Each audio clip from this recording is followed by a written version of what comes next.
सुप्रभात बच्चों। आज के हिंदी क्लास में आप सभी का स्वागत है। आज हम लोग पढ़ने जा रहे हैं नया रास्ता का थर्ड वाला लेसन, तीसरा अध्याय। तो इस तीसरे अध्याय में हम लोग देखेंगे कुछ क्वेश्चन आंसर्स जो मैं अभी आपको शेयर करने जा रही हूँ, और उस पर ही मैं डिस्कशन करूंगी। इसलिए मैं डिस्कशन कर रही हूँ ये सब, ताकि जब क्वेश्चन इस तरह का पूछा जाए एग्जाम में तो आप आराम से आंसर कर सकते हैं। ठीक है। तो फर्स्ट क्वेश्चन है कि अमित के घर पर कौन सज्जन इंतजार कर रहे थे। तो अभी तक हम लोगों ने ये देखा था कि अमित जो है, अमित और अमित का फैमिली मीनू को देखकर वो लोग वापस चले गए हैं। तो जब वो लोग वापस गए, जब अपने घर मेरठ पहुंचे, तो वहां पर कोई उनका इंतजार कर रहा था। सज्जन, सज्जन मतलब एक जेंटलमैन वहां पे इंतजार कर रहे थे। और वो कौन सज्जन थे? अमित के घर पर मेरठ के धनी व्यक्ति धनीमल जी इंतजार कर रहे थे। तो मैंने जब कैरेक्टर डिस्कशन किया था तो मैंने बताया था कि धनीमल जी जो है वो धनी व्यक्ति है और मेरठ के सबसे रिच पर्सन में आते हैं। ठीक है। तो वो व्यक्ति वहां पर इंतजार कर रहे थे। किसका इंतजार कर रहे थे? अमित और अमित के फैमिली का। तो वो लोग घर पे तो थे नहीं, तो वो वेट कर रहे थे कि जब वहां पे सब लोग आएंगे तब मैं मिलकर बातें करूंगा। तो धनीपाल जी वहां क्यों आए थे? क्या बात करने आए थे? क्यों वो वेट कर रहे थे? तो धनीपाल जी वहां अपनी बेटी सरिता का रिश्ता लेकर आए थे। तो जहाँ पे लड़के होते हैं जिनकी शादी होने वाली होती है या करनी होती है, तो लड़की के पिताजी जो होते हैं वो रिश्ता लेकर जाते हैं बेटे के घर पे, लड़के के घर पे।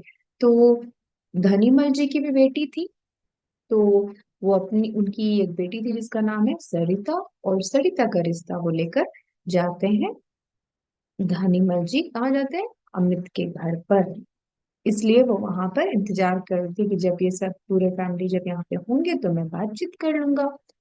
तो धनीमल जी ने शादी के प्रस्ताव के साथ क्या लालच दिया, इस पर माया राम जी की क्या प्रतिक्रिया होती है?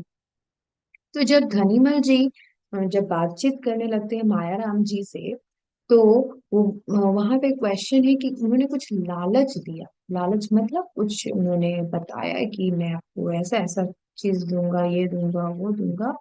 ग्रीडीनेस दिया, ग्रीड। तो क्या था लालच? ये कि धनीमल जी ने शादी के प्रस्ताव के साथ, शादी तो कर सरिता की होगी, ऑलरेडी वो बहुत रिच पर्सन है मेरठ के, तो 5 लाख रुपए खर्च करने को कहा। तो उन्होंने ये भी कहा कि मेरी बेटी की जब शादी होगी तो मैं 5 लाख रुपए खर्च करने वाली हूँ। ठीक है। तो ये लालच उनको दिया गया। अब इस पर माया राम जी ने किस तरह से रिएक्ट किया? तो माया राम जी ने कहा कि इसकी कोई जरूरत नहीं है। तो उन्होंने कहा, कह दिया कि मुझे पैसों की जरूरत नहीं है, मेरा बेटा अच्छा कमाता है और हमारे घर में किसी भी चीज की कमी नहीं है, तो मुझे वो 5 लाख रुपए नहीं चाहिए। अब क्या होता है? अमित की माँ ने जब दहेज के बारे में सुना तो उन पर क्या प्रभाव पड़ा? तो अब नेक्स्ट क्वेश्चन इस तरह से पूछे कि आखिर जब दहेज के बारे में, यानी कि वो 5 लाख रुपए के बारे में जब बातचीत हुई, तो माँ उस पर कैसे रिएक्ट करती है?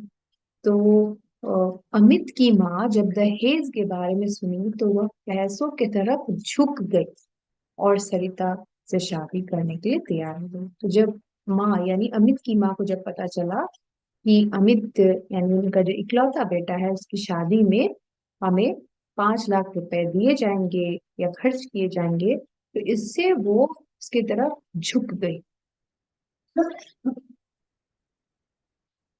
मतलब अट्रैक्ट हो गई। तो इससे वो पैसों के वजह से वो बोली कि हाँ, हम लोग सरिता से ही शादी करेंगे। मीनू के यहाँ मना करने के लिए क्या समाधान निकाला गया?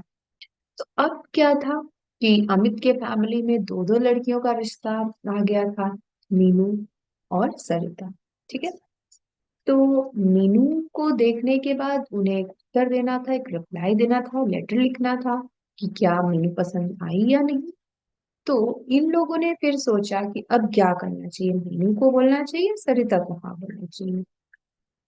तो मीनू के यहाँ एक्चुअली मना ही करने के लिए एक रीजन ढूंढा गया कि आखिर हम लोग क्या रीजन से मीनू के यहाँ मनाते हैं। सरिता के यहाँ तो ये लोग रेडी हो गए शादी करने के लिए, क्योंकि वहां पे 5 लाख रुपए दिए जा रहे थे।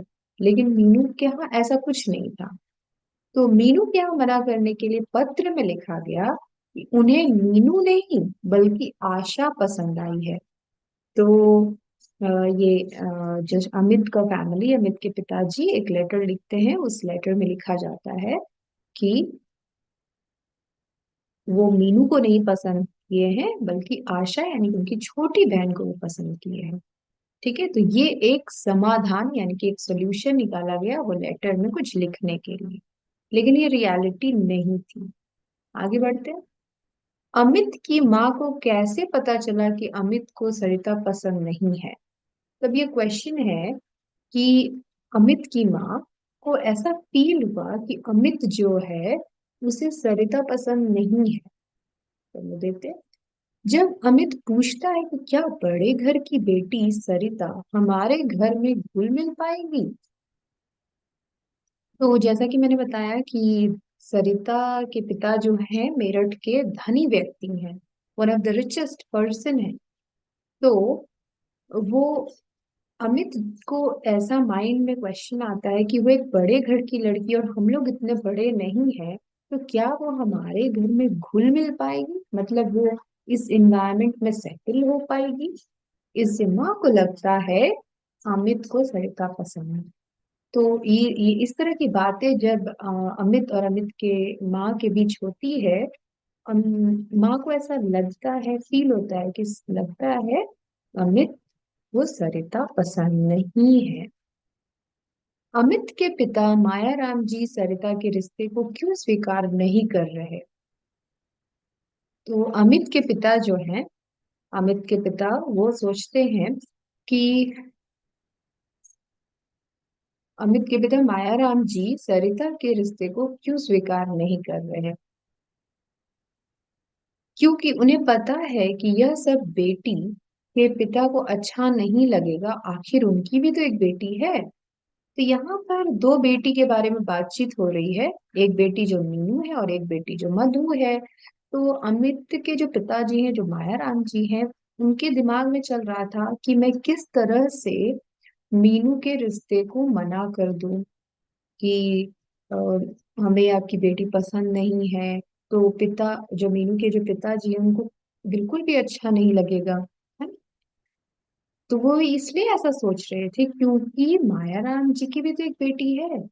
उन्हें पता है कि अगर इस तरह का रिप्लाई, इस तरह का आंसर जब भेजा जाता है तो लड़की के पिताजी को ये सब बिल्कुल भी पसंद नहीं आता।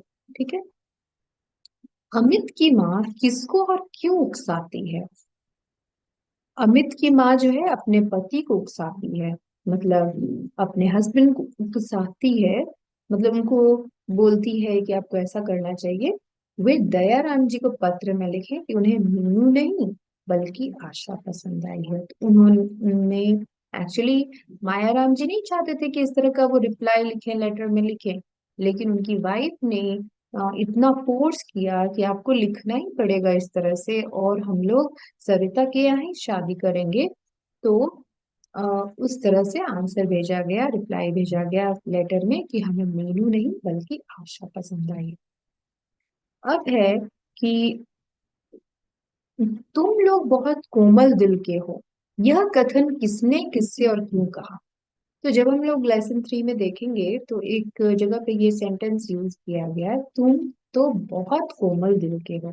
यह कथन अमित की माँ अपने पति से कह रही है, तो पति यानी हस्बैंड से कह रही है, क्योंकि माया राम जी मीनू के रिश्ते को मना नहीं करना चाहते थे। तो उन्हें बिल्कुल भी अच्छा नहीं लग रहा था कि मैं किस तरह से, किस मुंह से ये बोलूं कि मुझे मीनू पसंद नहीं आई है। उनकी भी तो एक बेटी मधु है, वो ऐसा सोचते थे कि मेरी भी तो एक बेटी है, तो दूसरे पिता को भी तो वैसा ही फीलिंग आएगा। अगर हमारी बेटी के साथ कोई ऐसा करे तो क्या बीतेगा। तो ये भी सोच रहे कि मान लो वो दूसरे की बेटी है, लेकिन सेम ही सिचुएशन तो मेरे साथ भी हो सकता है ना, मेरी भी एक बेटी है और मेरी बेटी के साथ अगर कोई इस तरह से करे तो मुझे कितना बुरा लगेगा। तो ये सब सोच कर ये अमित की माँ जो है वो अपने पति से कहती कि तुम तो बहुत कोमल दिल के हो, मतलब तुम बहुत ही काइंड हो, सॉफ्ट हार्टेड हो। ठीक है, तो इसमें क्वेश्चन है कि यह कथन, कथन मतलब ये सेंटेंस किसने किसने कहा है? अमित की माँ ने। किससे कहा? यानी टू हूम? तो अपने पति से कहा। और क्यों कहा गया? क्योंकि ये सारे सिचुएशंस आ रहे थे कि उसके जो पिताजी थे, अमित के पिताजी नहीं चाहते थे इस तरह का लेटर लिखना, लेकिन उनको फोर्स किया जा रहा था लिखने के लिए। तो माँ इस तरह का कथन का उपयोग करती है। ओके बच्चों, थैंक यू।